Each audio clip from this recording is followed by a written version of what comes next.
University. She's an associate professor of history at the University of Pittsburgh and the editor-in-chief of the North Star. She's the author of award-winning books such as Set the World on Fire, Black Nationalist Women and the Global Struggle for Freedom. We've got copies of that already signed up at the counter, and co-edited many other books. Her works have been published in acclaimed academic journals such as the Journal of Social History and Souls and popular outlets. She's written for include the Huffington Post, the Washington Post, and the Feminist Wire. Will you please welcome back the Midtown Scholar, Keisha N.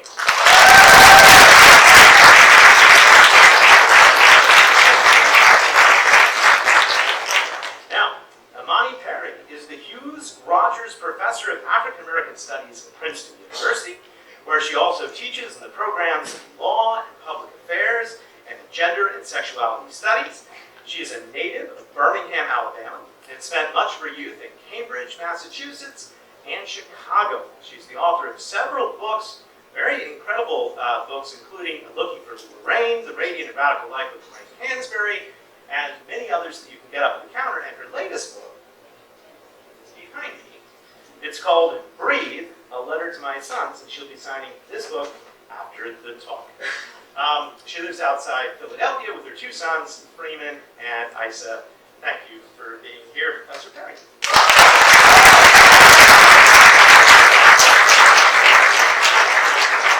And returning back to the Midtown Scholar, we have Ibram X.Kendi, a New York Times best-selling author and the founding director of the Anti-Racist Research and Policy Center at American University.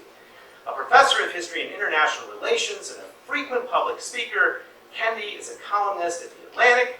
He's the author of the award-winning Stamped from the Beginning, The Definitive History of Racist Ideas in America, which won the National Book Award for Nonfiction, and The Black Campus Movement, which won the W.E.B. Du Bois Book Prize. He's also published numerous essays and periodicals. He's been in the New York Times, the Washington Post, the Huffington Post, The Root. He's received research fellowships, grants, and visiting appointments from a variety of universities, foundations, professional associations, and libraries, and he's the 2019 Guggenheim Fellow. His third book, which we have here tonight, is called How to Be an Anti-Racist. And he will be signing that book after it. So please give a warm Harrisburg welcome to Ibram X.Kendi.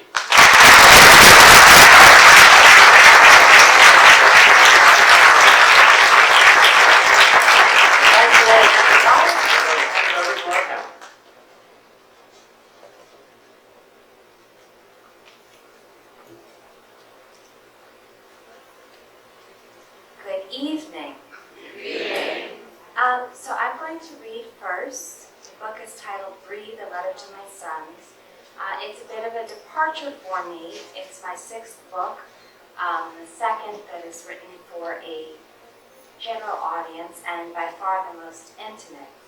And I'm going to read from the very beginning, and I think that it'll give you a sense of the larger project. The first section is titled Fear. It begins with a Jim Jordan quote, "I am not wrong. Wrong is not my name. My name is my own, my own, my own."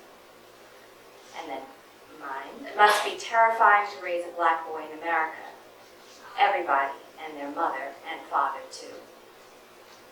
Between me and these others who utter the sentence, the indelicate assertion hangs mid-air. Without hesitation, they speculate as if it is a statement of fact.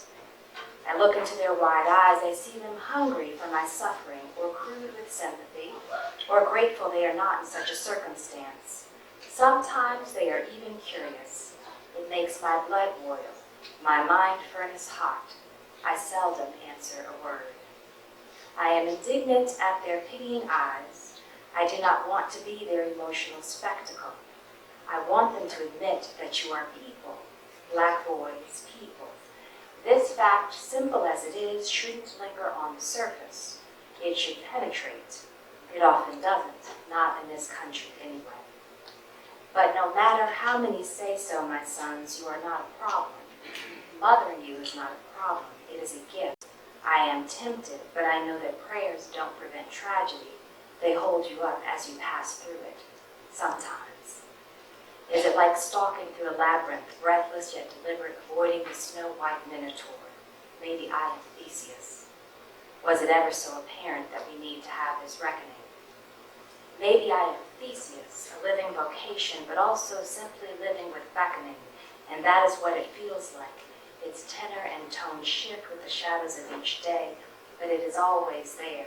Sometimes it screeches, sometimes it trills and warbles, sometimes it is a perfect, sweet pitch.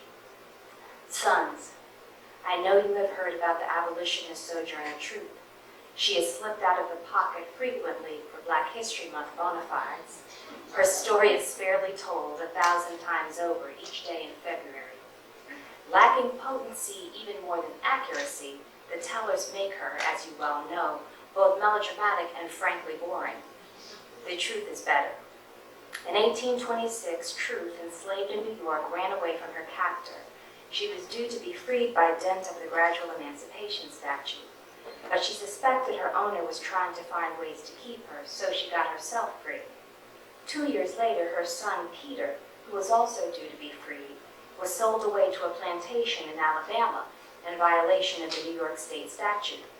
Truth, illiterate and Black, sued for Peter's return, and she won. I have imagined her testimony, imagined because we have no authentic record besides the fact that she always made listeners quake. The depth of her voice, the straightness of her spine, the ripple of terror and outrage. Her child was stolen.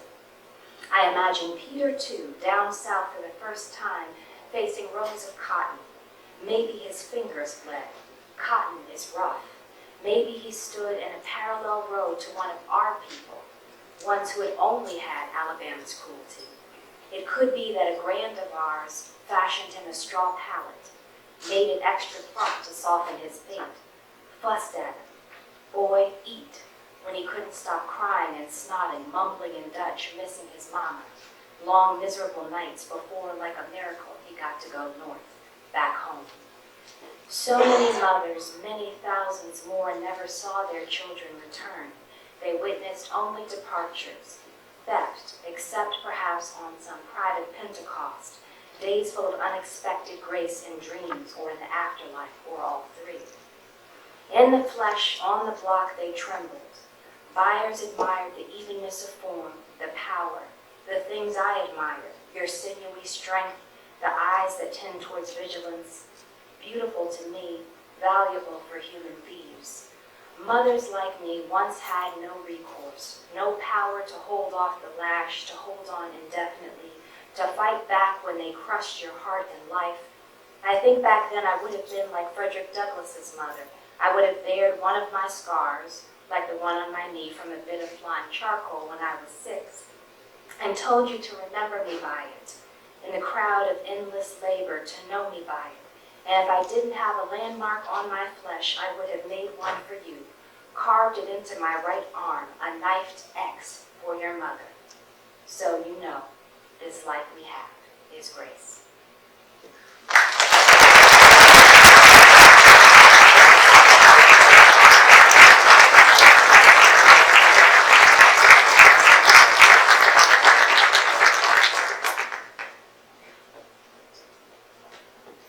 Good evening, everyone.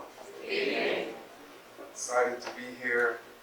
This panel of two of my favorite scholars and people, Imani and Keisha, and I'm going to be reading from the end of the introduction from How to Be an Anti-Racist.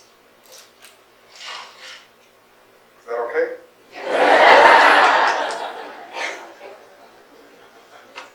This is the consistent function of racist ideas, and of any kind of bigotry more broadly, to manipulate us into seeing people as the problem, instead of the policies that ensnare them.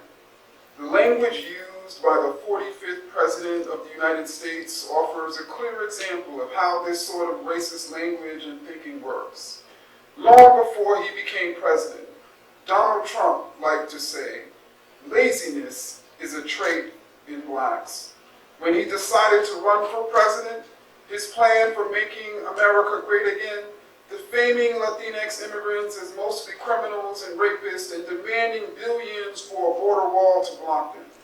He promised a total and complete shutdown of Muslims entering the United States. Once he became president, he routinely called his black critics stupid.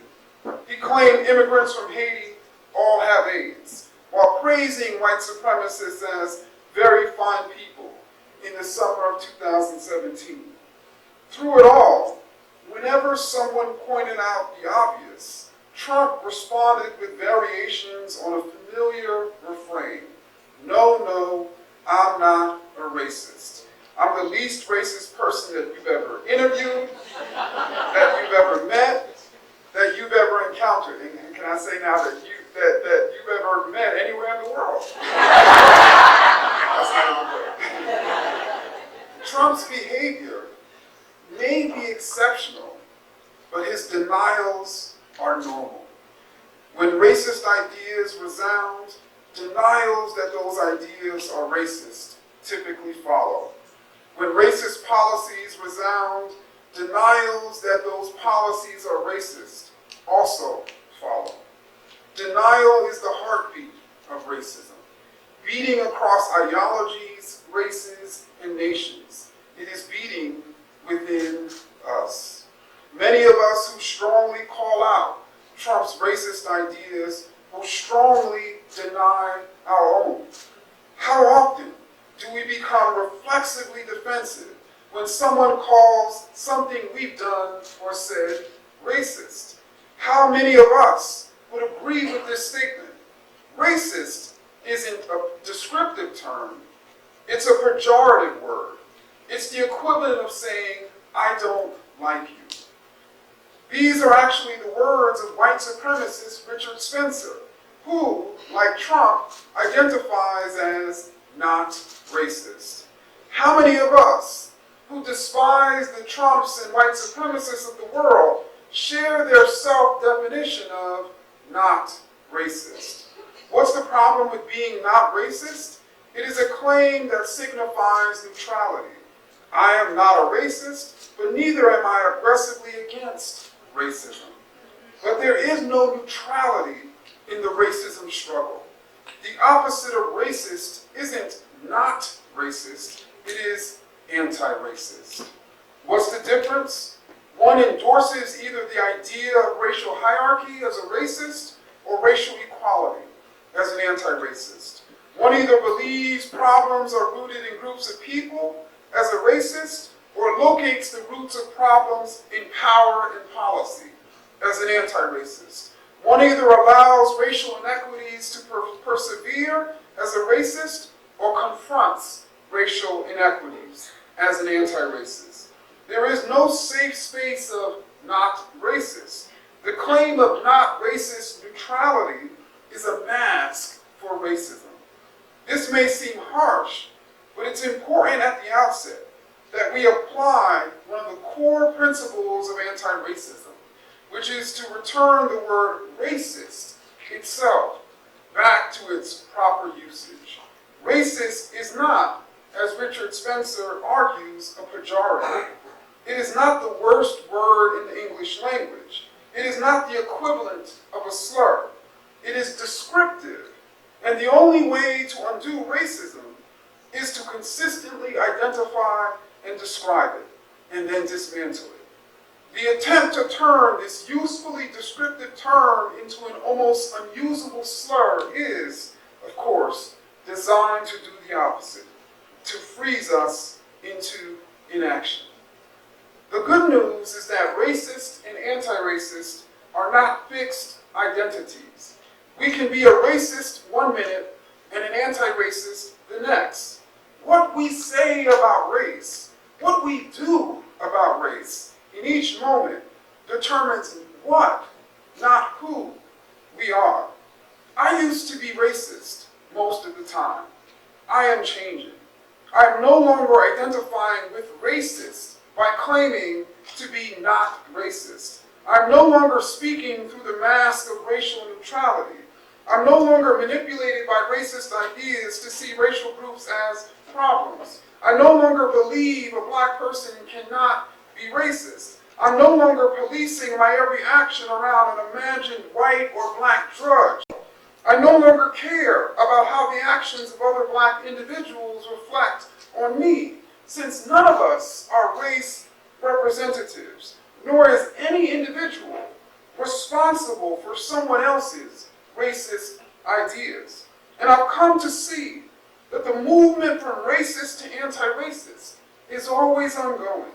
It requires understanding and snubbing racism based on biology, ethnicity, body, culture, behavior, color, space, and class. And beyond that, it means standing ready to fight at racism's intersections with other bigotries.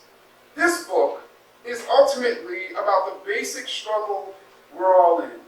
The struggle to be fully human and to see that others are fully human. I share my own journey of being raised in the dueling racial consciousness of the Reagan-era black middle class, then right turning onto the 10-lane highway of anti-black racism, a highway mysteriously free of police and free on gas, and veering off onto the 2-lane highway of anti-white racism, where gas is rare and police are everywhere, before finding and turning down the unlit dirt road of anti-racism. After taking this grueling journey to the dirt road of anti-racism, humanity can come upon the clearing of a potential future, an anti-racist world in all its imperfect beauty.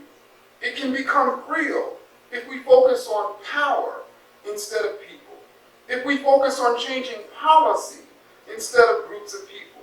It's possible if we overcome our cynicism about the permanence of racism. We know how to be racist.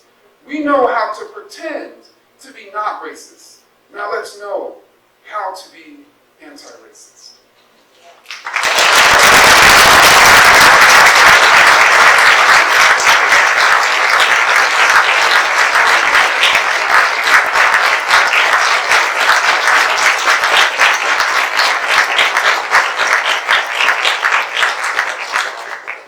Thank you so much to Ibram and Imani for your wonderful books. I was actually hoping you would start with just talking a bit about how you came to write these books. What are the circumstances, motivations that led you to begin these amazing books, which of course we're now able to enjoy and more important, learn from?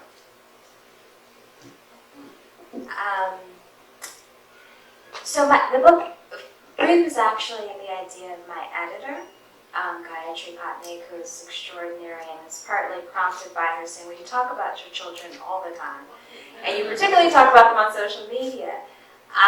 And initially I thought it would actually be something that was much more lighthearted. But then when I started to take seriously, sit down and think about, well, what would I write about the work of being a steward for my children's lives?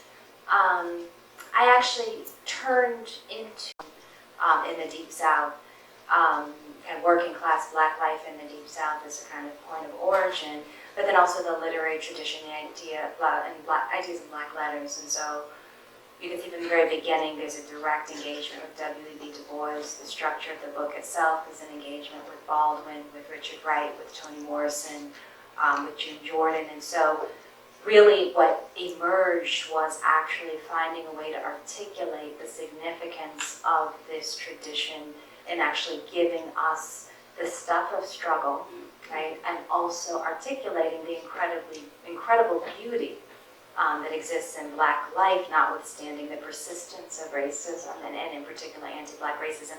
So that's sort of what it emerged into.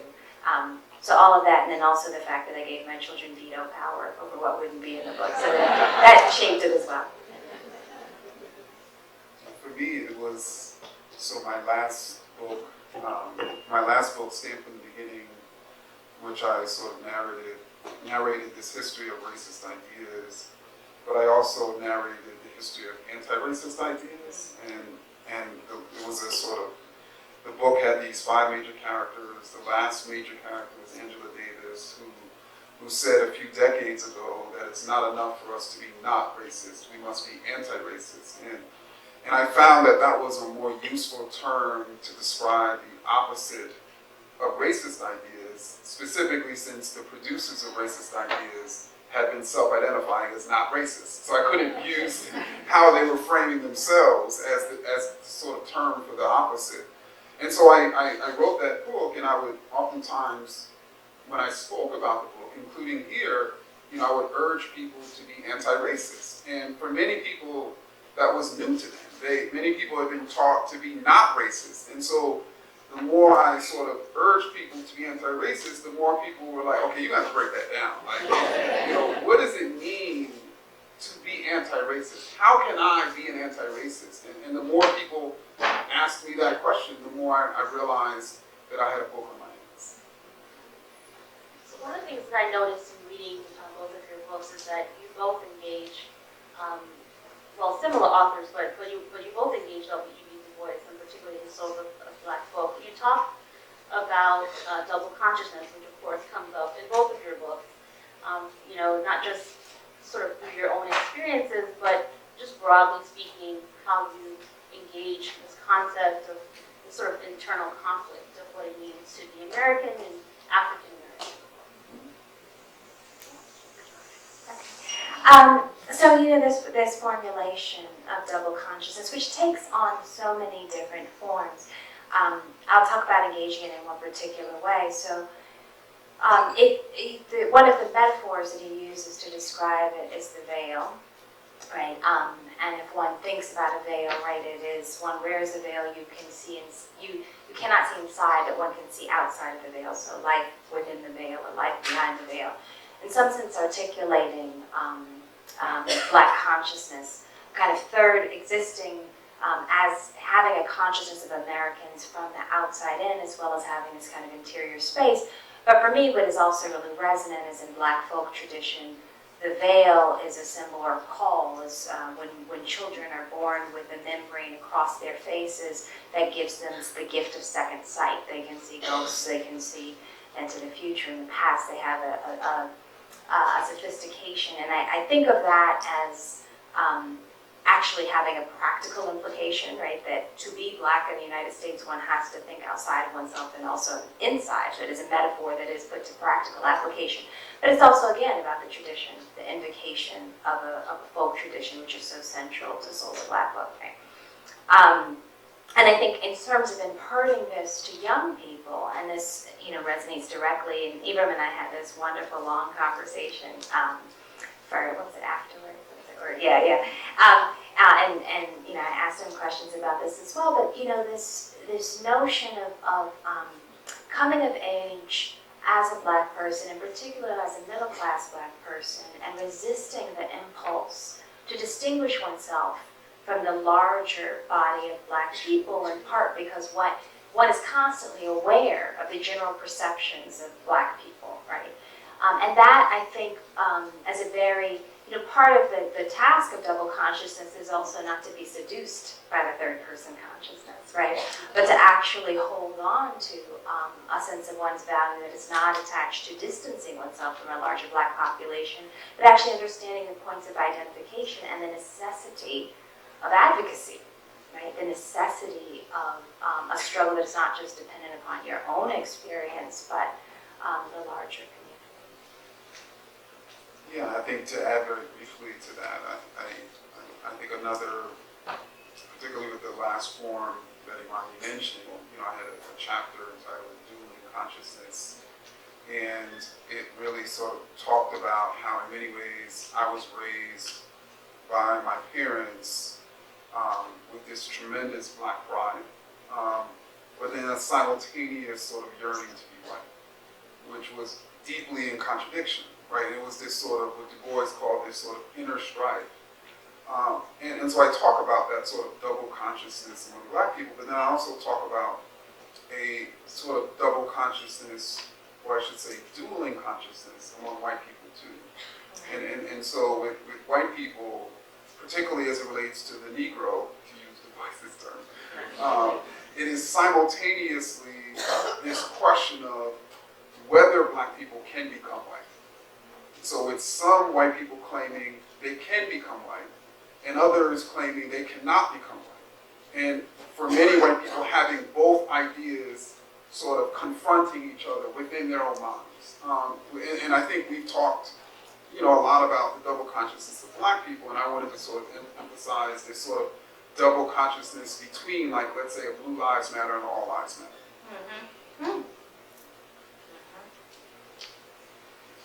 Can you talk a bit more about education, which of course is such a significant theme in both books, not just your own education, and for Imani, the education of your sons, and even to an extent you talk about your own education, but just education broadly, and the sort of the significance it plays in not just the development of anti-racist ideas, but even particularly so racist ideas.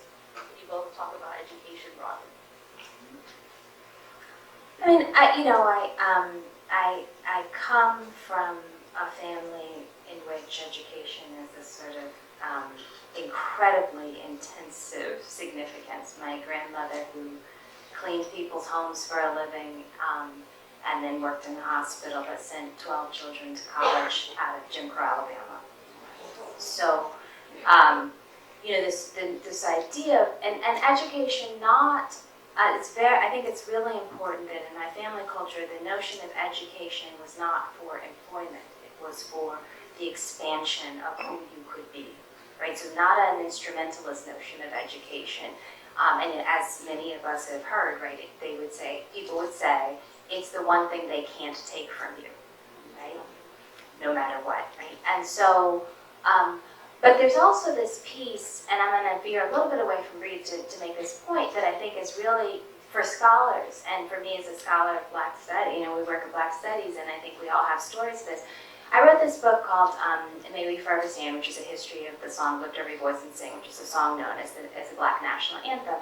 And for the first several times I talked to editors about it, they were like, I'm not sure that's not just an article, like there's not much information about that. And part of that reason was that the conventional modes of doing research for a book like that didn't yield much. You had to actually understand Black institutional life in order to see how vast the trove of this song was. So because I had been in Black institutions, not necessarily academic, but all kinds of them, I knew the kinds of programs where people would sing the song. I knew the ritualistic significance. So I had, 7,000 documents because I knew where to look. It wasn't in an there was no archive that said, here's the Lift Every Voice and Sing archive, right? And so I think of education on two tracks then, right? There's the benefit of the formal education, right?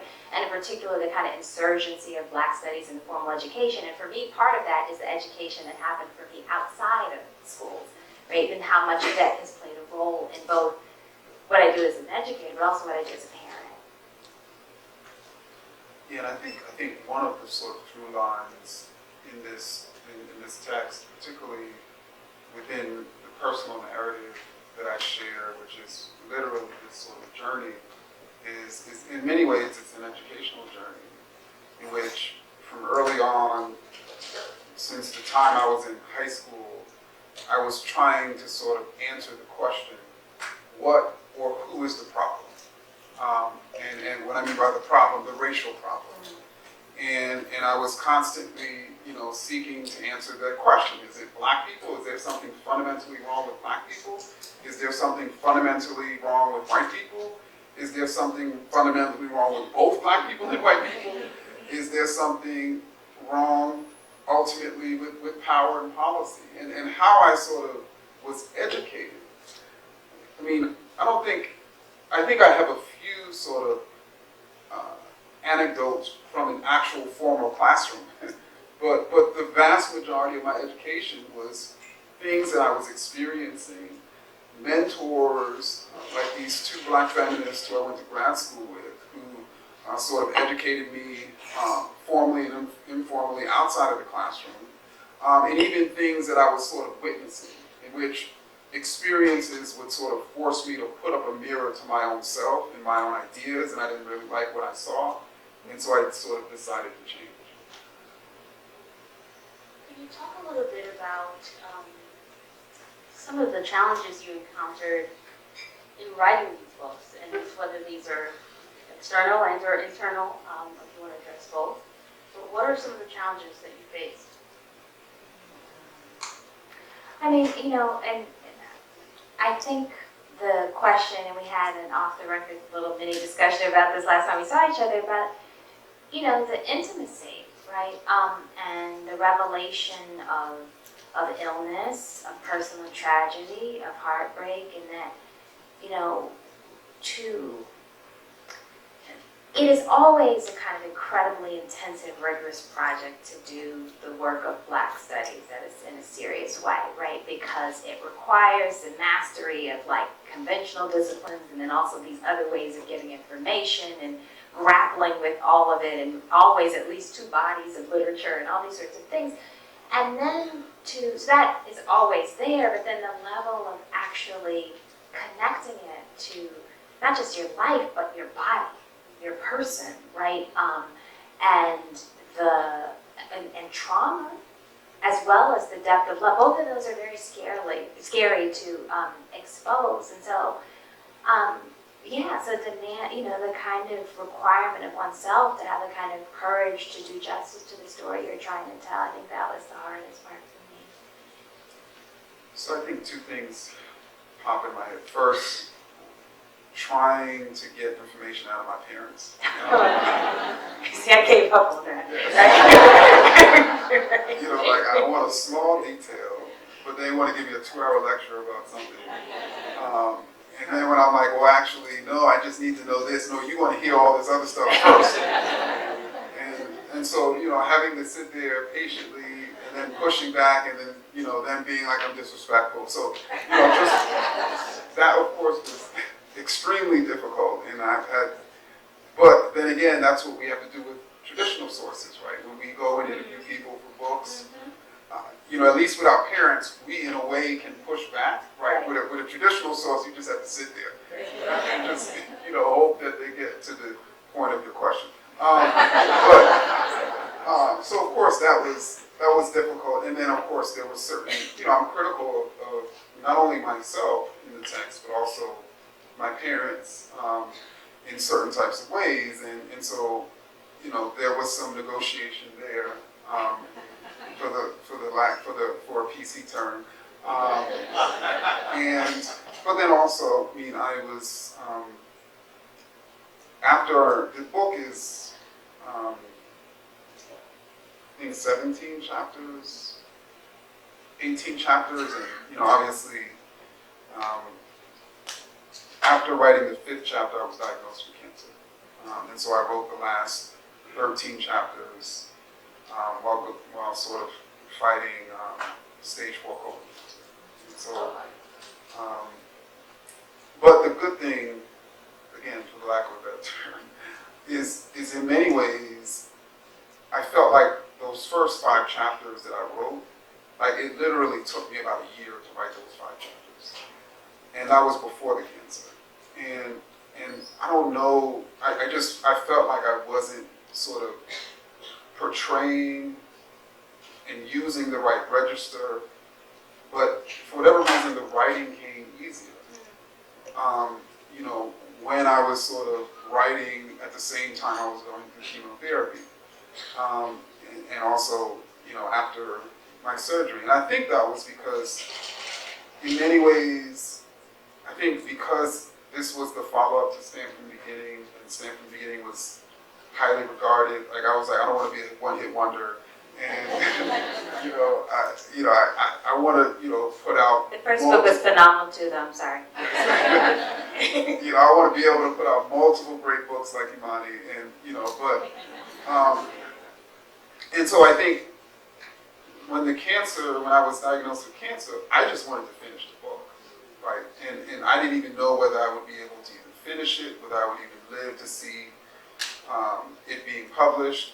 And so, you know how we get in our own way, right? So many times when we're trying to sort of do our best work, and so I got out of my own way, or I should say the cancer took me out of my own way.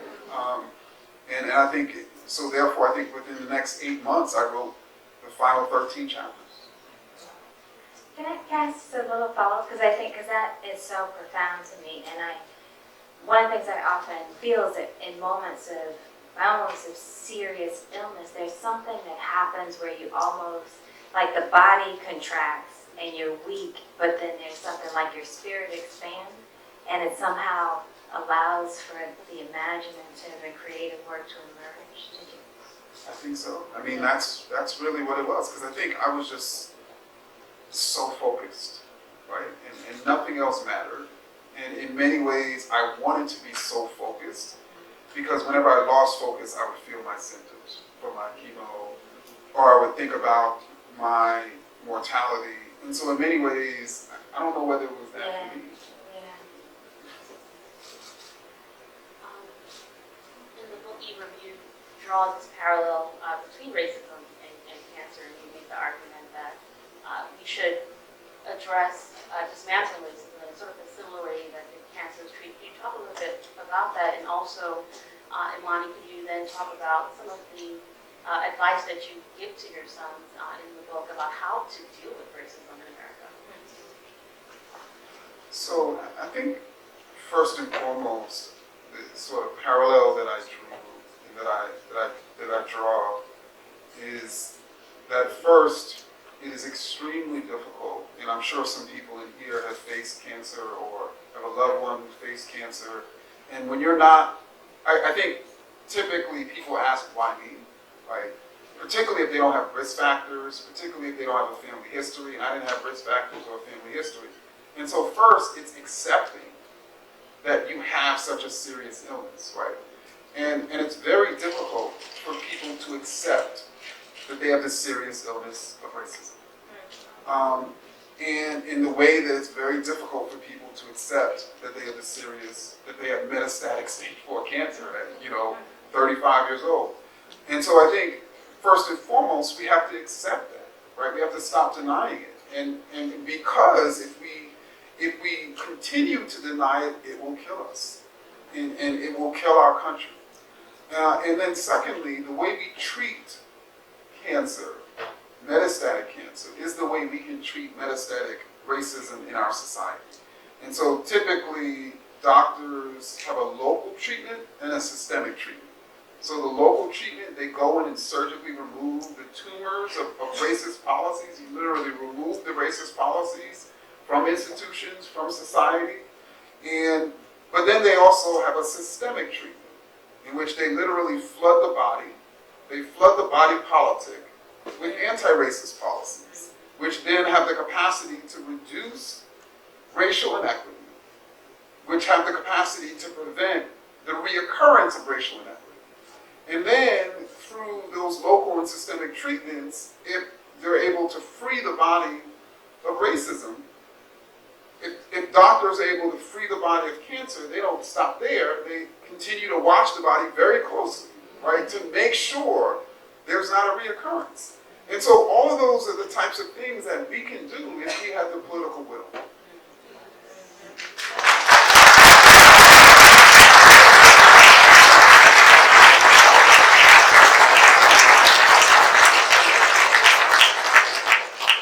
Yeah, I mean,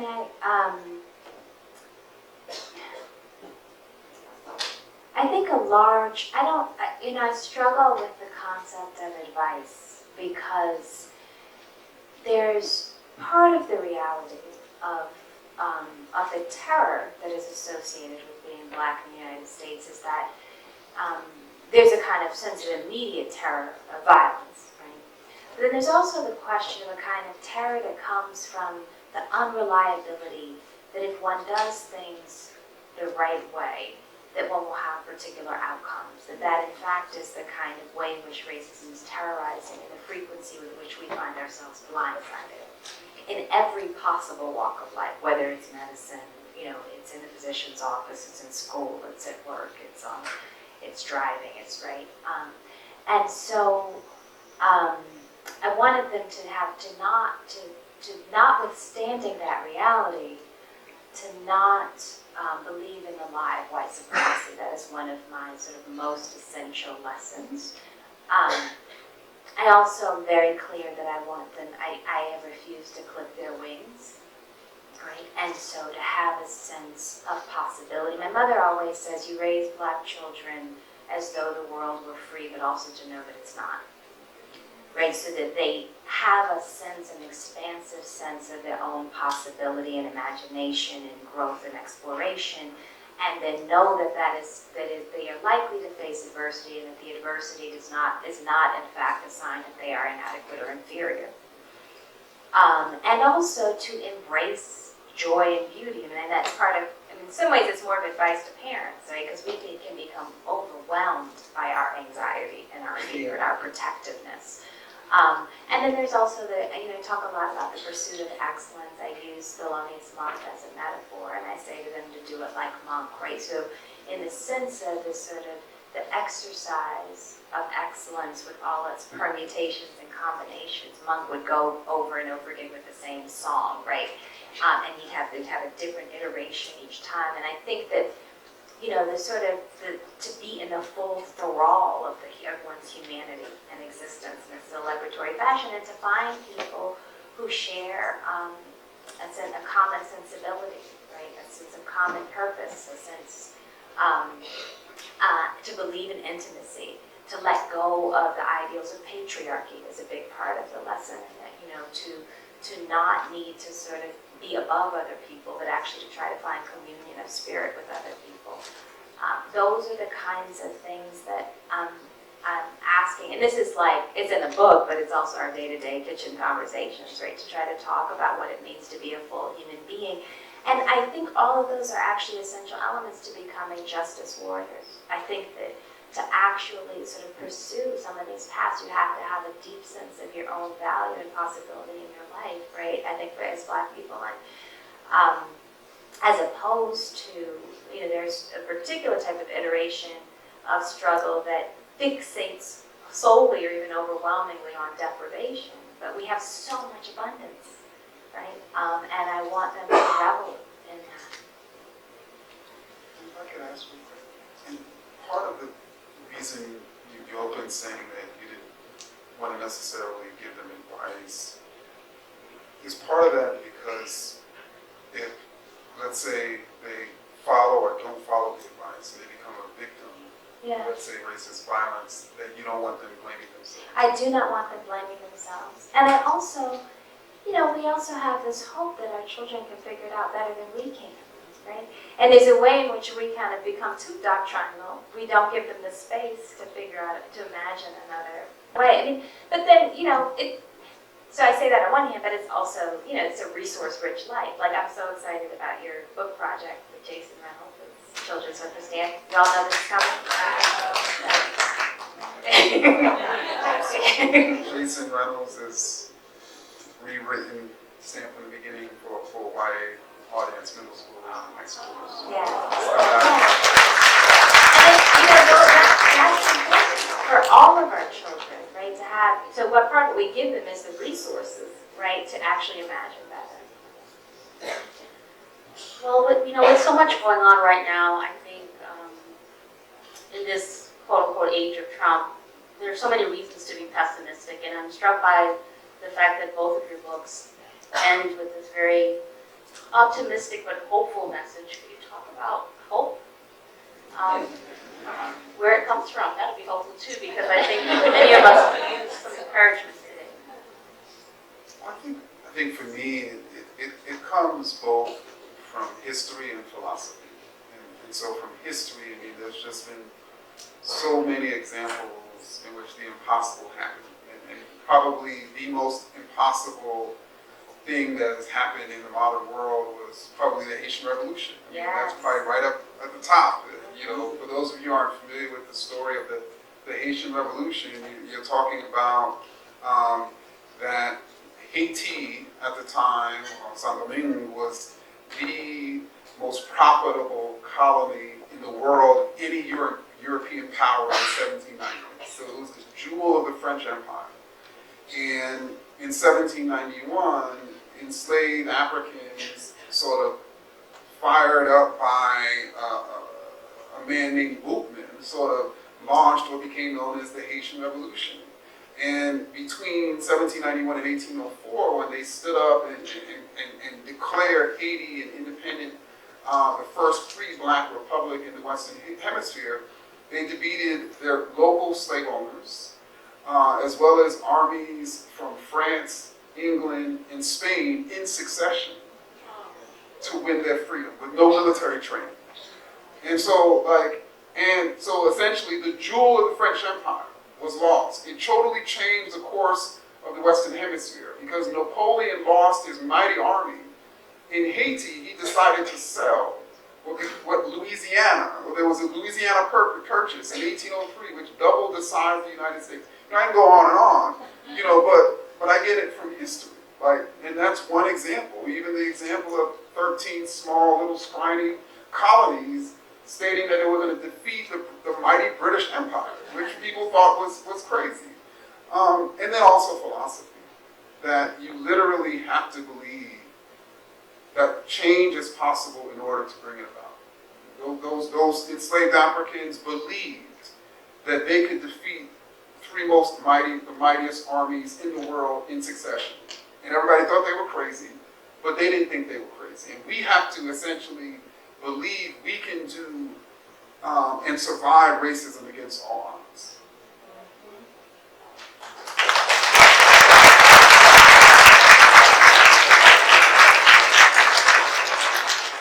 I need some of that hope.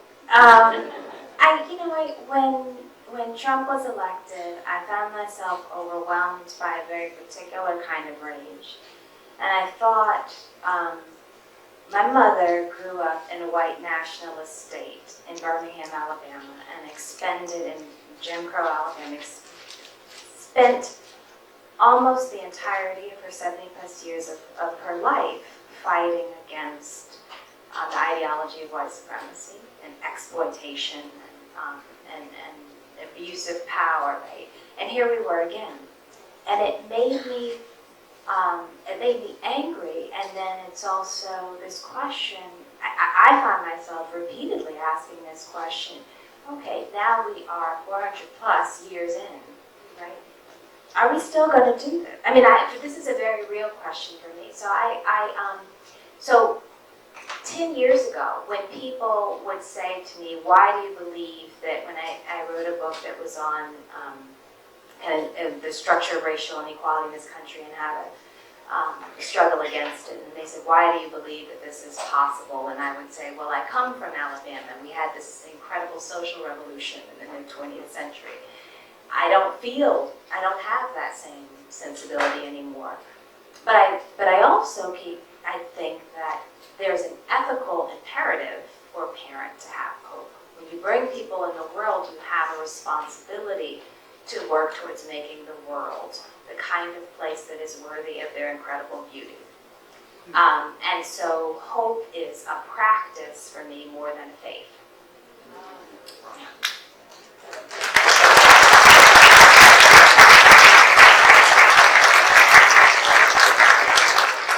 We will now open up to audience questions. If you have a question, just feel free to raise your hand. There's one of me, there's a lot of you, so just be patient with me. I'm going to start over in this area, and then we'll just kind of work around the room. And so I find myself thinking that I want to continue writing and want to continue advocating, but I also don't want to enshrine the kind of white supremacy or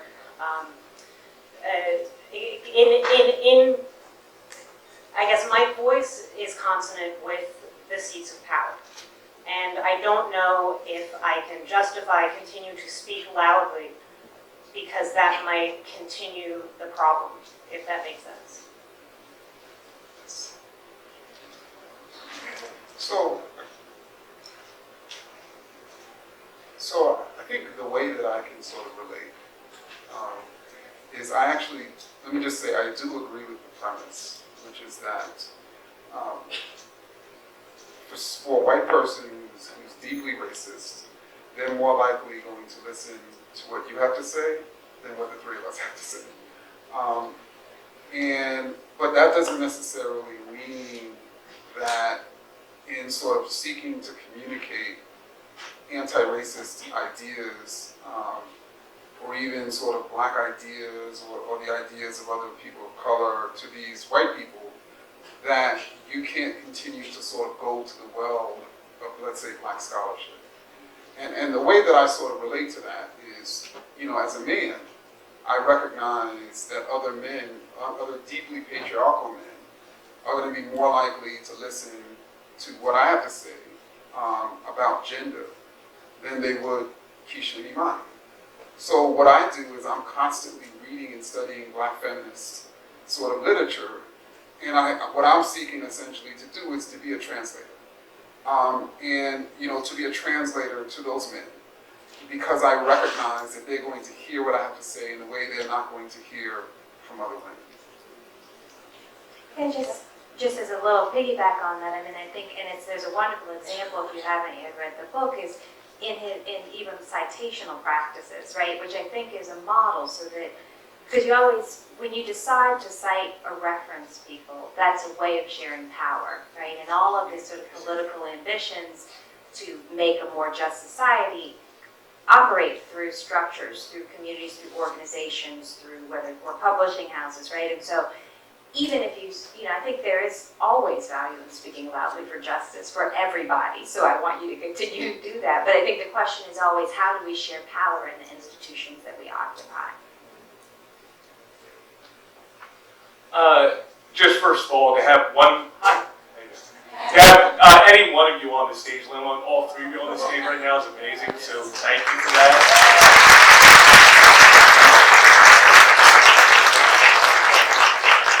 So whether it be the 1619 project or Stamped or even the kitchen table, what role do you feel like anti-racism education or liberation education has or could have in K-12 education? Thank you. I think it's essential in K-12 education.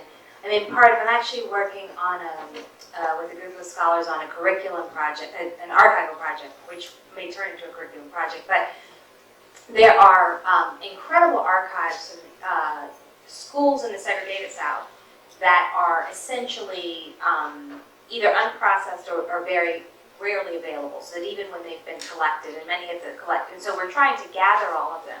Because what you find in those archives is actually a very overt education for liberation. They're often very internationalist, right? So you have, when they're teaching Black history, they're teaching it as a global matter. They're talking about the history of empire. When you go into, and I have some of the documents that I've been able to sort of scour on eBay and the like, and so we actually have a model for this that is just completely submerged in the narrative of the history of American education, right? And of course, there's more recent models, but I think it's essential, and we know it's essential because every successful social revolution we've had has depended upon, and in this country, in significant measure, the education of children. And there's a mischaracterization, I think, of the history of social movement in this country that has neglected that, but yeah, absolutely. Question in the third row. I'd like to echo the last comment about the gift of having all three of you here at one time and for the power of your scholarship and the power of your presence. My question is related to the last one, but it's about the celebration of Black beauty and art and creativity, which both of you have spoken to in different ways. If you were to imagine other forms through which educational practices, scholarly practices, public policy practices can better showcase the beauty and the power of Black culture and Black arts, alongside and in concert with anti-racist efforts and policies. In sort of the perfect imagined world, or in our very flawed world as it exists now, what would you want that to look like? So actually, I'm going to sort of say something that may surprise you a little bit. And that is like in sort of what we would showcase would not just be the beauty, but the ugliness. Langston Hughes in 1926 once wrote that the Negro is beautiful and ugly too. And so having the ability as a nation, and even as a group of Black people, to accept both the beauty and the ugliness, and see in that duality the humanity of a racial group, knowing simultaneously that there's beauty and ugliness in other racial groups, I think that that's what I would sort of aspire to. And I think that it's very, very difficult because obviously you have people, whenever they see, let's say, me acting in a lazy manner, they think black people are lazy. In general, like tens of millions of us, right? And so knowing that, and black people knowing that that's how some white people respond, there's a sort of fear, in a way, of sort of portraying your humanity, right? Because you can't really be perfect. But I think, at least as black people, we have to overcome that fear. We have to be willing to be human. And to say that if somebody looks at me and my ugly laziness one day, and then imagine that I'm representing the entire race, that means there's something wrong with them, and not black people and not me. Can I just say just a little bit in response to that, because I think it's such a powerful question, in part because we're in this period and doing really wonderful things in kind of re-narrating public history, right? Monuments, sculptures, murals, all these sorts of things to try and have our collective narrative of who we are reflect the world we live in a more robust and richer way. And we do that knowing that it is always the case that people will be left out. But I think the other layer of complication is we have to ask the question as to what are the ideological underpinnings to which we're asking for admission, right? And so the question of what does it mean to have a monument of the narrative of towards a more perfect union given the kind of imperialist impulses of the United States government, right? What does it mean to have a Navy warship named after John Lewis, right? A warship for a pacifist, right? I mean, these are the kinds of questions that emerge. And part of the reason I find that a complicated question to answer is because I don't know. I mean, I know that there's something good about the revision of making a more robust and truer history, but I think in some sense, I mean, if we take seriously what Ibram is calling for, when we get there, we're going to be imagining what our public sphere would look like completely differently anyway, right? Question immediately to your right. Hi, so I am a social justice advocate / racial justice advocate. Also happen to be a Muslim immigrant. I had a very rude awakening when I entered this field that even those people, the woke people who want us to talk about racial justice, who promote racial justice, who want to talk about white privilege, want us to also safeguard their white fragility. They want us to do it in a way that does not make them uncomfortable. And if we push back, and if we try to tell the truth, if we try to educate them, we are accused of sowing seeds of discord or tearing the fabric of the society apart, when all we're trying to do is pluck the racist threads out of that fabric. So it becomes extremely exhausting at times. These barriers that are placed in front of us prevent us from engaging in the kind of conversation that we need to be engaged in.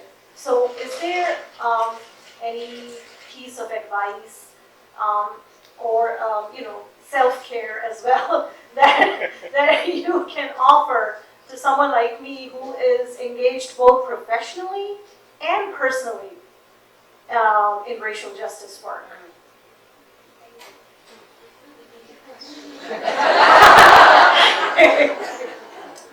So I think, as I mentioned in my excerpt, I think that sort of pushback, that fragility, that clap back, as black people would say, is a function of racism itself, right?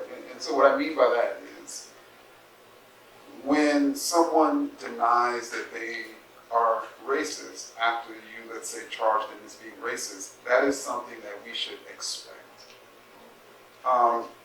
And the reason why I just wanted to emphasize that is because if it's not something that, if you're engaged in racial justice work, and you have this expectation that when you point out clearly and indisputably that what someone has said is racist, that they're going to understand that and admit that, and then obviously they don't, right? That's going to set us up for being hurt. That's going to set us up for not being able to sort of maintain sort of our emotional center in that specific moment.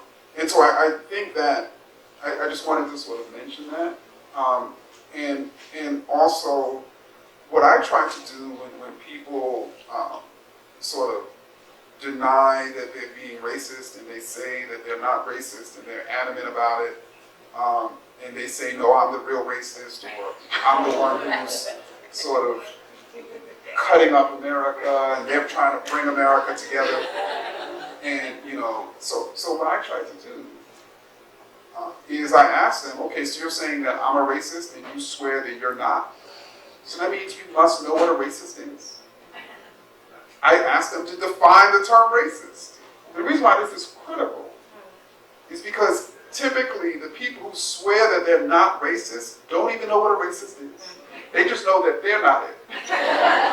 Right? And so you force them, right, to essentially define terms. And I think when people refuse, that's one of the ways in which people are able to maintain their denial, right, because they don't have to define terms. You're not a problem. No, I mean, I guess because that is what the dynamic is, right? Is that you become cast as a problem. And I feel like we have to witness each other and say, no, you're not the, I mean, consistently. Question in the back? Thank you. It's really an honor to have you here today. There seems to be a broader cultural movement toward asking about where things come from. Where does our food come from? How does it get to us? Or how does the energy that runs our homes get to us?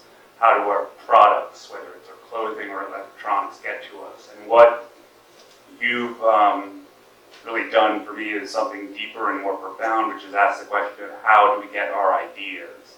How does our consciousness, how is it sort of created in us? So I wanted to ask you, as historians, do you think there is a line between history and philosophy? And is history and philosophy really, unlike we're sometimes taught in school, not two different disciplines, but part of something more broadly joined? Well, I'll say it's only very recently that people have begun to refer to me as a historian. So I started out as a law professor, and I studied, my graduate work was in American studies, and I studied literature and cultural studies. And I think implied in your question is that these distinctions, disciplinary distinctions, are really just about bibliographies, right? These are series of books that we read, or methodologies. These are ways that we pursue truth. And I think it would be fair to say, for all three of us, and y'all correct me if I'm wrong, but that all of us defy the boundaries of both the conventional bibliographies and conventional methodologies because we're trying to pursue truth, right? And the sort of the narrowness of those categories actually can disrupt the process of getting to the deep answers. So I'm fine putting on different hats, but really the question is always for me, what is my question and how do I get to answer, what do I need to answer it, right?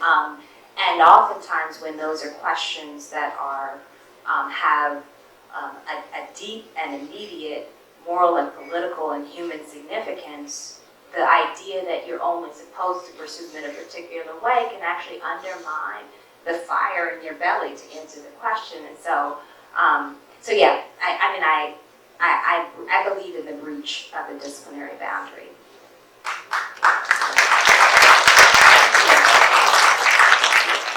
So I'm very sorry we are running out of time, so this is going to be our final question. This is a very practical question. So as a Black mom, I struggle with the reality of the desire to be anti-racist, but the reality of statistics, and everyone's anti-racist until you start drawing school lines, right? Nobody wants to be in a bad school district. No one wants to live in an unsafe neighborhood. So practically speaking, how do we employ these tools when it comes to our children? Myself, I'll walk through any neighborhood, I'm not scared.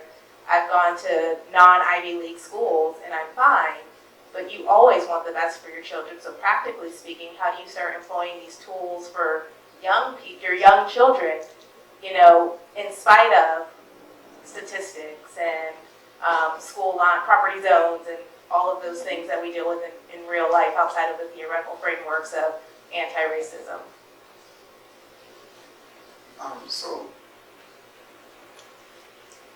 So I think that what racist ideas have done to us is, in many ways, racist ideas have separated us from reality and caused us to imagine that we're living in the safest neighborhoods when people are dying all around us.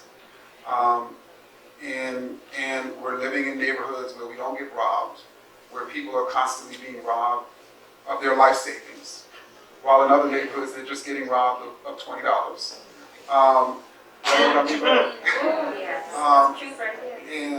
And that, and so I think that when we really take a serious sort of anti-racist perspective, we begin to see that this idea that, for instance, Black neighborhoods are the most dangerous, or poor Black neighborhoods are the most dangerous, and rich white neighborhoods are the safest, is actually not true. We also begin to see, we also open ourselves up, for instance, to more and more studies that are now finding that when those Black parents decide to send their child to that elite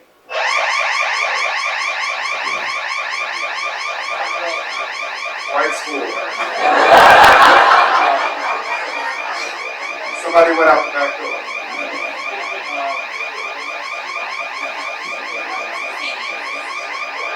We were good all weekend.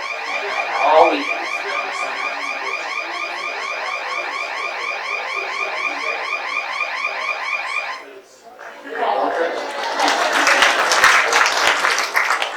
Well, let me just actually speak more practically. So my wife and I have a 3-year-old daughter who is entering into preschool. And so this question of what school to send her to emerged. And we decided to look at the evidence. And the evidence showed that the number one most important thing for her as a Black child was having a Black teacher, more than anything else. And there's all sorts of new studies that are showing that if a Black child has a Black teacher, they're more likely to graduate high school, they're less likely to drop out, they're more likely to do X, Y, and Z. And so for us, we were like, okay, let's ensure that we get her a school with a Black teacher. And so it wasn't as important to us to have the highest ranking school where she did not have a Black teacher, right? But what I'm saying is some Black parents who believe that the most superior school is going to have all white kids and all white teachers wouldn't even necessarily open themselves up to that, which would then result in their child going to a school that, and having a type of teacher that may not be as best for them as if they were open up to another school. Just as you have, and so I think you can actually be very practical and anti-racist. I'll stop there.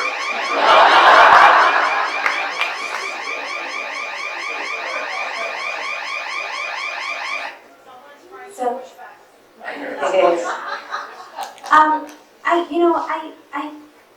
I'll say, I think I appreciate the research example, because I think it's in some sense a sign of the fact that we're scholars, because every single decision about my child, either of my children, I do like a ton of research, right? Like studies upon studies upon studies, but everything from like, my child who's born in late July, it's like, do I keep him out of kindergarten for a year? What did the studies on redshirting say, right? There were 30 of them at the time. I heard all of them, and he went to kindergarten. But also the recognition that that is not available to everyone, right? Even the idea of choice, and really not available to Black people by and large, right? This idea of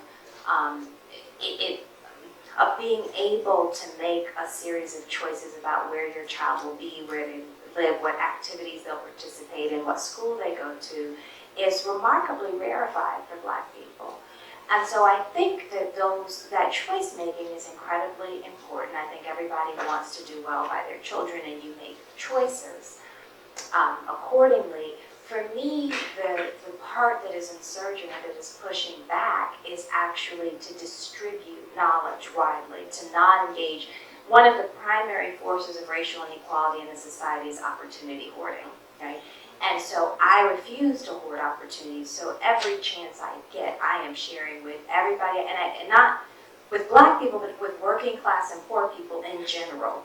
Knowledge about resources, about opportunities, about how do you go to the museums for free, right? Those kinds of things. I think a practice in day-to-day life, which I think of as much an anti-classist practice as an anti-racist practice, but in order to refuse the ways in which members of my social class actually ensure their social class reproduction and the social class reproduction of those who are relatively disadvantaged, to try to fight against that. And I don't think that requires sacrificing. In fact, I think that, the moments when we say, oh, well, I'm not going to, make these choices for my kids because other people have them, that's a kind of vanity that's very relatively useless, right? But that if we actually want to redistribute things, that we do it, right? We do it in our practice. Can we give our authors a round of applause? Thank you so much, Imani. Thank you, Ibram. Thank you, Keisha, for joining us in Harrisburg. It's an honor to host you.